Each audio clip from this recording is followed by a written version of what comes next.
Et moi, honnêtement, je ne peux pas aller tous les jours pendant des années dans une entreprise où je ne suis pas la bienvenue, dans une entreprise où on ne me calcule pas, on ne me respecte pas, on ne m'estime pas. En fait, non, c'est pas une vie que je veux mener.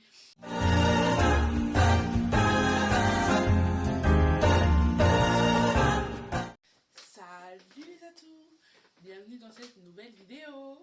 En réalité, je vais surtout parler du fait que le salariat ne me correspond pas du tout.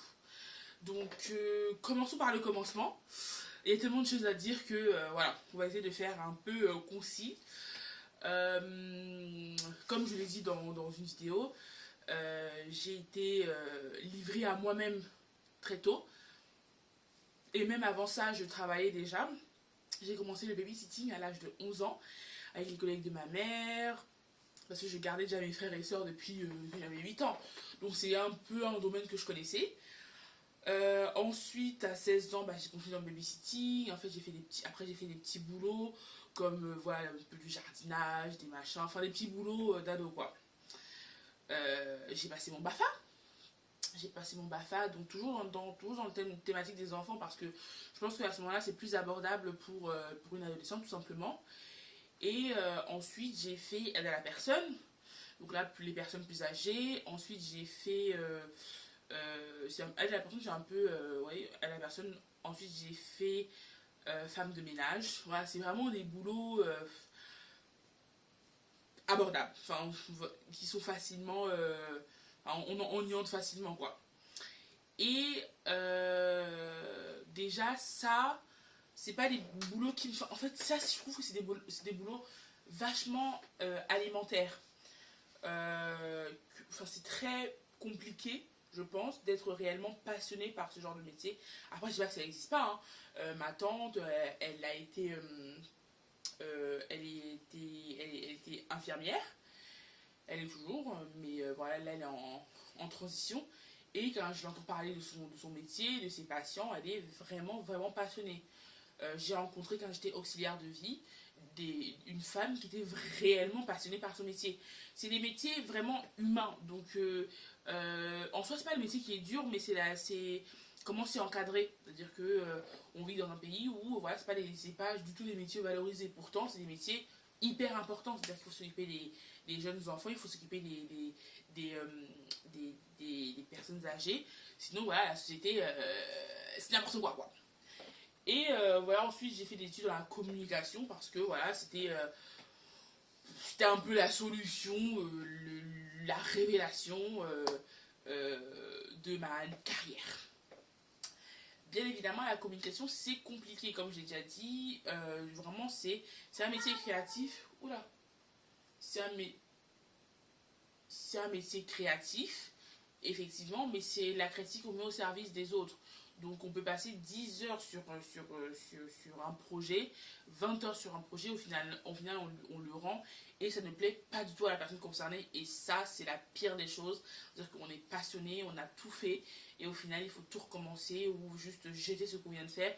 Ça vraiment, enfin du coup c'est pour ça que je voulais pas forcément faire des métiers dans la communication. Et pendant ces études-là, j'ai fait mon stage à Sephora.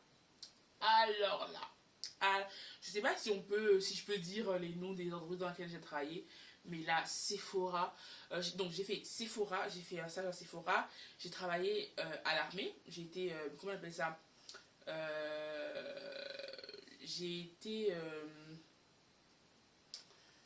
je me suis pas engagée, mais c'est comme un stage de découverte dans l'armée de l'air. Et juste ces deux métiers, enfin ces deux expériences m'ont donné un aperçu un peu du salariat. On parle beaucoup du harcèlement en école, au collège, au lycée, mais en fait le harcèlement en entreprise est réel. C'est c'est un vrai cancer de la société. Et je trouve qu'on n'en parle pas assez. Vraiment, le salariat dans les entreprises, c'est la basse-cour.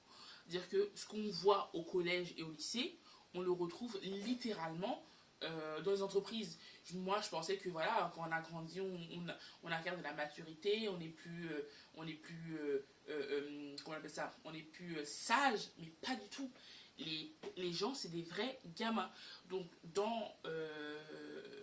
à l'armée, du coup, alors là, j'avais la totale, le racisme, le sexisme, le harcèlement. C'est-à-dire que rien que pendant ma formation, j'avais un supérieur qui arrêtait pas de me dire bah, vous n'avez pas votre place ici, c'est pas un métier pour les femmes. Voilà, vraiment à un point que j'ai dû en informer les supérieurs parce que c'était vraiment du harcèlement, c'est à dire que même mes camarades autour ils voyaient qu'ils s'en prenaient un peu trop à moi quoi. Ensuite je travaille pendant 1 an et en fait là c'est des jeunes à peu près mon âge, un peu plus âgés, 26, 27, 28 ans, qui harcèlent littéralement une femme qui est un peu en fin de carrière, parce qu'elle est plus vieille que eux, tout simplement, et ils créent leur groupe, et c'est vraiment, ils la mettent à l'écart, ils parlent sur elle, et moi quand je suis arrivée, c'est pas du tout c'est pas du tout une ambiance que j'aime, tout simplement, et ça me gêne beaucoup. Donc je traînais, je voulais pas qu'elle soit toute seule, donc je traînais avec elle, et je suis devenue aussi le paria, tout simplement, voilà, et ça allait vraiment loin, ça allait vraiment loin, et encore une fois, j'en ai informé la direction, sauf que là, je ne savais pas, mais bon, il y a beaucoup de personnes qui sont dans le système, quoi. On a beau, oula, qu'est-ce que tu vas me faire, toi? On a beau informer les personnes, il y en a qui cautionnent ça, tout simplement. Donc là, je voulais m'engager à l'armée parce que je me suis dit parce qu'en fait j'avais raté mon bac. J'avais raté mon bac et je me dis si je rate encore une fois mon bac, il me faut un plan B. Et le plan B pour moi c'était l'armée. Ce qui se passe, c'est que du coup, ça me plaît pas du tout. Ils te vendent des mérites comme oui, la solidarité, l'entraide, machin. Ce qui est vrai en soi, parce que du coup, pendant ma formation, c'était vraiment, il y avait une énergie, une solidarité, une ambiance dans ma promo qui était juste fantastique. Mais une fois que tu commences à travailler dedans, c'est n'importe quoi. Donc vraiment, je ne voulais plus. Je ne voulais plus. Voilà, pendant que je me balade dans la base, il y a un général, ou je sais plus, quelqu'un de gravement haut placé, qui m'arrête et qui me dit mais qu'est-ce qu'une noire fait ici? Je suis choquée. Comment dire que je suis choquée? Déjà, bonjour. Mais vraiment, c'est d'une violence. Et je parle même pas de tout ce que j'entends par rapport au viol sur les femmes, quand vous partez en mission, et tu ne peux pas parler. C'est vraiment, et j'avais pas du tout envie de me retrouver dans ce monde-là. Donc voilà, j'arrête. Donc je commence mes études en communication. En communication, donc je vais j'ai un stage à faire la première et la deuxième année. Je vais pour faire mon stage. Là, je fais le tour des entreprises et il y a Sephora qui me prend. Donc on fait bien en sorte de faire nos vœux, voilà, ce que je vais faire pendant mon stage. Et sur le coup, je capte pas. Je capte pas que là où je vais, c'est un magasin et que c'est pas du tout l'enseigne de base. Donc là où les affiches et tout sont réalisées. Et pourtant, sur ma feuille de stage, il est bien écrit que je vais réaliser des affiches, que je vais participer à la confection de certaines choses, que voilà. Sauf que du coup, j'arrive, je vous raconte, j'allais dire je vous raconte même pas, mais si, je suis en train de vous raconter. J'arrive le premier jour, déjà je suis mais choquée. Tu restes, le premier jour, je crois que c'est le premier jour de solde, et je suis restée toute la journée à distribuer des caddies. Je fais de la communication. Elle m'a dit je reste devant la porte. Donc déjà j'étais choquée du fait qu'on reste debout toute la journée. Vous vous rendez compte, moi je sors de l'école où tu restes assis pendant 6 heures, et là je dois rester debout pendant 6-7 heures. Les 2 premiers jours, littéralement j'ai pleuré. J'avais tellement mal aux chevilles, mais tellement mal aux chevilles, j'arrivais plus à marcher, j'étais au bout de ma vie. Et surtout c'est le fait de rester debout sans rien faire. Parfois il n'y a pas de monde dans le magasin. Donc tu restes vraiment là. Et en plus, le pire, c'est qu'au début, je leur ai dit que je ne suis pas du tout devant le maquillage, que je n'y connais rien, que oui, voilà, c'est aussi parce que je veux connaître le monde du maquillage, de la cosmétique, parce que je veux créer une entreprise de cosmétique aussi plus tard. Donc pour en savoir un peu plus, c'est ce que je leur dis. Et non, voilà, enfin, elle s'en fout. En fait, elle s'en fiche complètement parce qu'elle, elle voulait juste des bras en plus pendant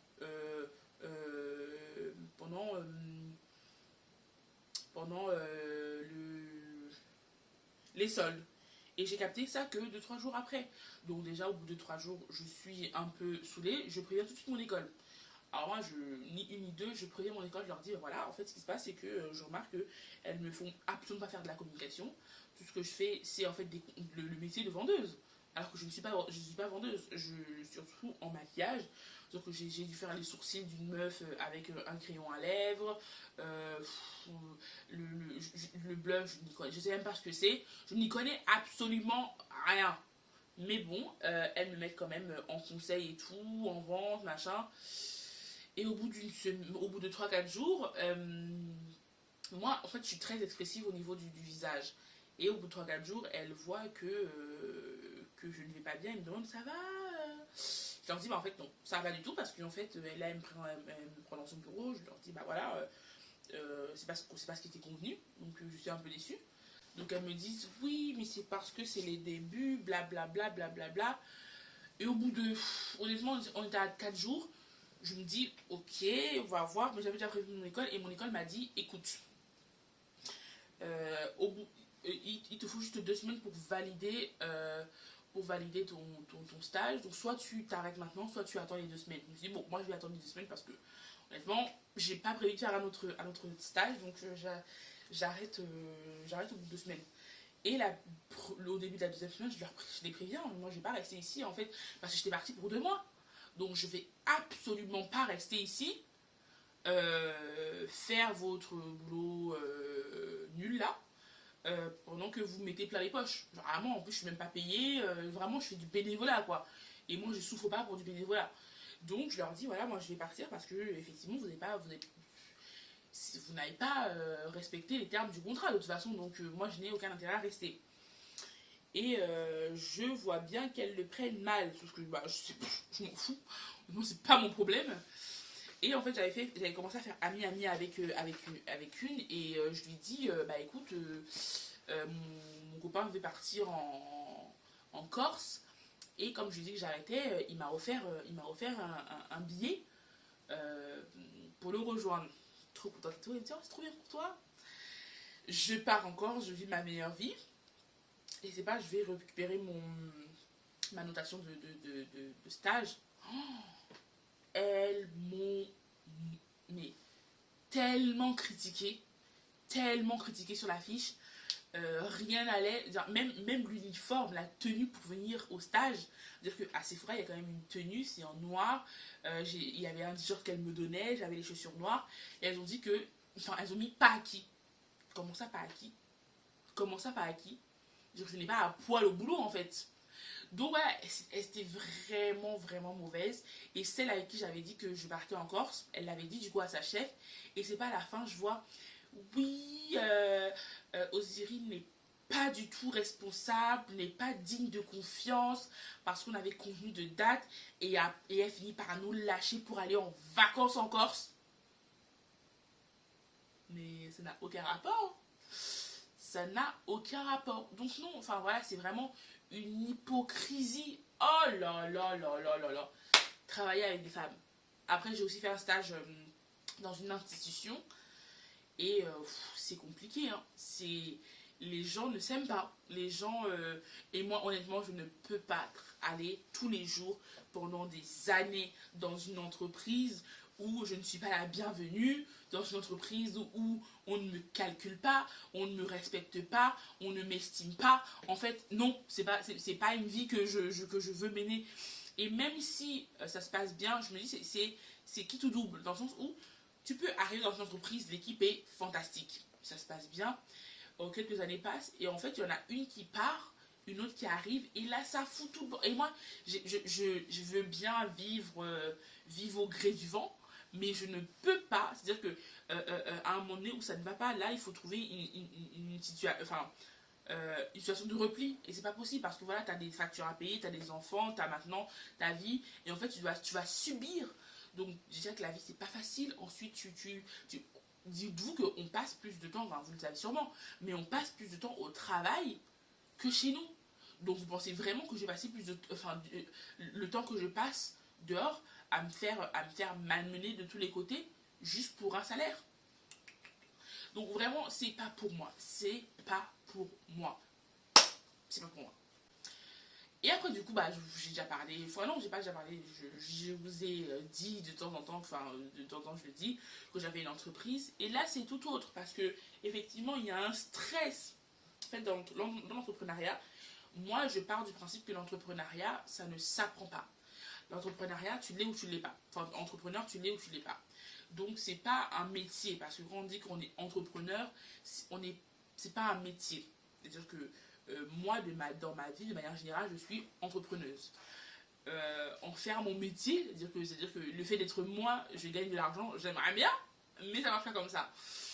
Donc ce qui se passe, c'est que voilà, je suis entrepreneuse et je me dis voilà, je vais créer mon propre métier dans le sens où voilà, j'ai mes propres règles, je sais que je suis contente d'y aller, voilà. Mais effectivement, il y a cet aspect-là qui est négatif, c'est la pression. La pression de, effectivement, tu n'as pas un salaire fixe qui tombe tout le temps, ton entreprise, tout ce qui se passe dans ton entreprise, c'est de ta faute. Donc, si c'est bien, c'est positif. Que ce soit positif ou pas, c'est de ta faute. C'est toi qui gères tout en fait, de A à Z.